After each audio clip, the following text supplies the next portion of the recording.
The first night in the new house felt like the first deep breath I'd taken in years. Boxes were stacked like uneven towers around the living room. The scent of fresh paint mixed with lemon cleaner lingered in the air. My husband, Amir, was on the floor wrestling with the Wi-Fi router, and our 7-year-old daughter, Noor, was sliding across the hardwood floors in her socks, declaring the echo magical. It was ours. After 10 years of renting apartments with thin walls and neighbors who argued at midnight, we had finally bought a home. Not a mansion, not even close, but it had a small front porch, a narrow staircase with white spindles, and a backyard big enough for Noor to chase fireflies. I was standing at the kitchen sink, rinsing out a chipped mug someone had left in a cabinet, when my phone rang. Unknown number. I almost ignored it. We'd been getting non-stop calls since the mortgage paperwork went through. Insurance, warranties, things we didn't need. But something made me answer. Hello? There was a pause, a faint crackle, like someone adjusting their grip on the phone. Hi, a man's voice said, older, calm. This is Daniel Harper. I used to own the house. I stiffened. Used to. Oh, I said slowly, hello. I'm sorry to bother you, he continued. I just realized something important. I forgot to turn off the camera. My stomach dropped. The camera, I repeated. Yes, you have to disconnect it. The words hung there unfinished. You have to. Excuse me, I said, my voice thinner now. It's still active, he said. I meant to disable it before closing, but with the move and everything, I forgot. Amir looked up from the floor. I must have looked strange because he immediately stood. What camera? I asked. In the house, Daniel replied. Security camera. It's small, black, near the smoke detector in the living room. My heart began to pound in my ears. You're telling me, I said carefully, that there is an active camera in our living room. A breath on the other end. Yes. Amir mouthed, what? I put the phone on speaker. Sir, Amir said, stepping closer, why would there be a camera inside the house? For security, Daniel answered quickly. We installed a full system after a break-in 2 years ago. Outdoor cameras, doorbell camera, and one indoor unit covering the main living area. We used it when we traveled. And it's still connected? I asked. Yes. Connected to what? Amir pressed. To my account. Silence filled the kitchen. To your account, I repeated. I haven't looked at it, Daniel added quickly. I swear, I just realized when I received a notification that the device was still online. I thought you should know. Amir's jaw tightened, so you can see inside our house right now. Another pause. Yes. Something inside me shifted. The warmth of the house, the excitement, the sense of ownership, it all cooled instantly. How do we disconnect it? I asked. It's magnetic. You can pull it off the base. Then press the reset button on the back for 10 seconds. It will power down and wipe from my system. And if we do, Amir asked sharply. It will remain active. Noor ran into the kitchen at that exact moment, laughing. Mama, the echo makes my voice sound like a princess. I grabbed her shoulders without thinking and pulled her close. Daniel cleared his throat. I'm truly sorry. I should have handled it before closing. I'll stay on the line while you find it. Amir and I exchanged a look. Fine, he said. We walked into the living room together. The space looked different now. Not cozy, not ours. Exposed. I scanned the ceiling, smoke detector near the corner, air vent above the hallway entrance, a small black circle tucked slightly behind the beam where the wall met the ceiling.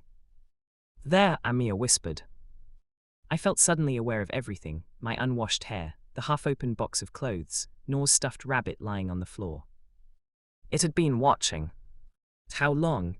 Since we moved in at noon. Had he seen us dancing to music while unpacking? Had he heard Noor's questions about whether ghosts lived in new houses? Amir dragged a chair over and climbed up. He reached toward the small device. Wait, Daniel said quickly from the phone. Amir froze. What? He snapped. You might want to cover the lens first, just for privacy. I grabbed a dish towel from the kitchen and handed it to Amir.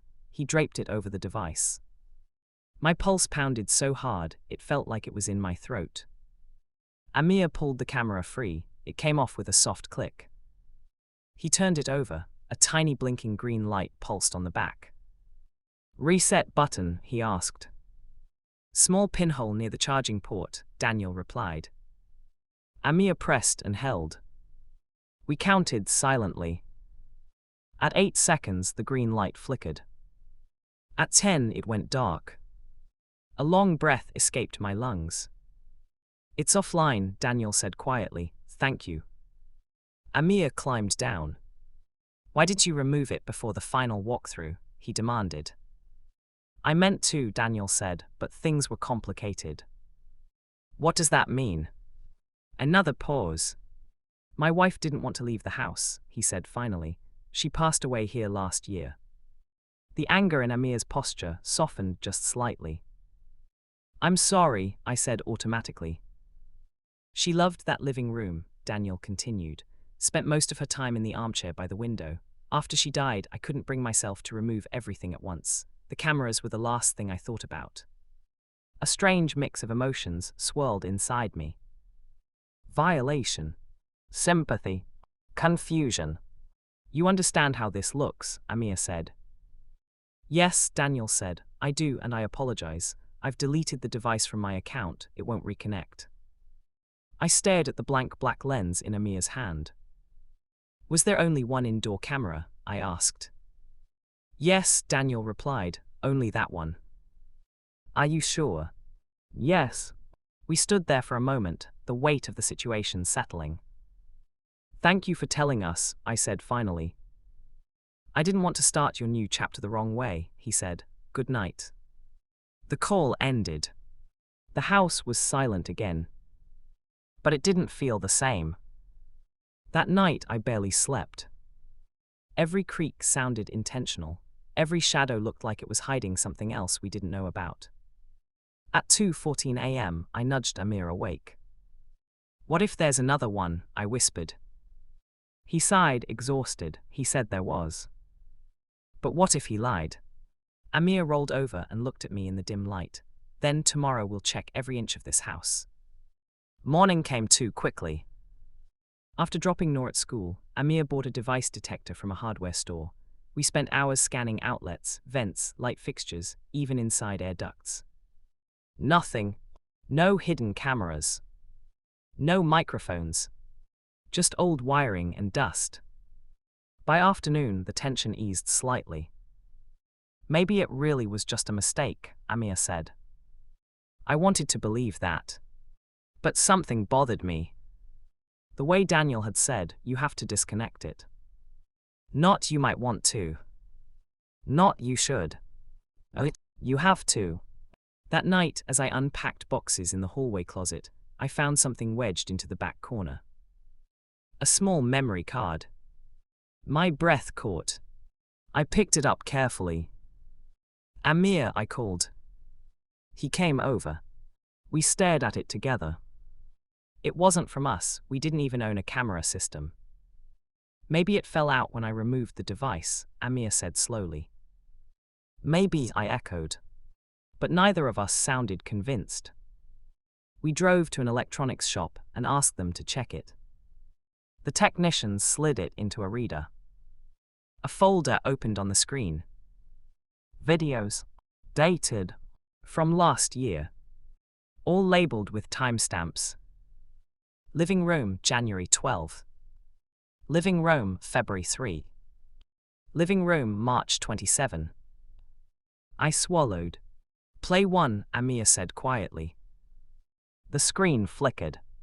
The same living room we now owned appeared, but furnished differently. A patterned rug, a pale blue armchair by the window. An older woman sat there, wrapped in a blanket. Daniel's wife. She looked fragile, thin, but smiling faintly. Daniel walked into frame carrying tea. He knelt beside her and kissed her forehead. The camera wasn't angled like a spy device. It was positioned to capture the room, like a memory. Another clip. The woman laughing as sunlight poured through the window. Another. Her coughing violently while Daniel rushed to help. Another. An empty chair. And Daniel sitting alone in it. watching something on his phone. Watching. My chest tightened. He wasn't spying on us, I whispered. Amir nodded slowly. He was holding onto her. The memory card contained dozens of clips, moments of ordinary life preserved because someone wasn't ready to let go. The last video was dated 3 days before closing. Daniel standing in the empty living room. He looked directly into the camera. "I'm letting you go," he said softly. Then he reached up. The video cut. We stood in silence at the shop counter. "So?" the technician asked. "It's nothing," Amir said gently, "just old files." We left with the memory card in my purse. That evening, I called Daniel. He answered on the second ring. "I found the memory card," I said quietly. Silent. "I'm sorry," he breathed. "You don't have to apologize," I said. "I saw the videos." Another pause. "I forgot that was still in there," he admitted. "I meant to take it." "They're beautiful," I said. His voice cracked. She hated hospitals. She wanted to stay home. I installed the camera so I could watch her while I worked in the yard, so I could run in if she needed me. Tears pricked my eyes. "I thought deleting it would be easier," he continued, "but I couldn't." "You don't have to," I said. A long exhale on the other end. Would you mind if I came by sometime?" he asked hesitantly, "just to see the house once more, to say goodbye properly." I looked around the living room. It was ours, but it had been theirs first. "Yes," I said, "you can." A week later, Daniel stood on our porch holding a small box of flowers. He stepped inside slowly. No cameras. No tension. Just memories. He walked to the spot by the window. "Her chair was right there," he murmured. Nor curious, tugged my sleeve. "Who is he?" "Someone who loved this house before we did," I whispered. Daniel turned to us, eyes wet but steady. "Take care of it," he said. "We will," Amir replied. And as he left, the house felt different again. Not watched. Not haunted. Just shared. A place where love had lived before. And where it would live again.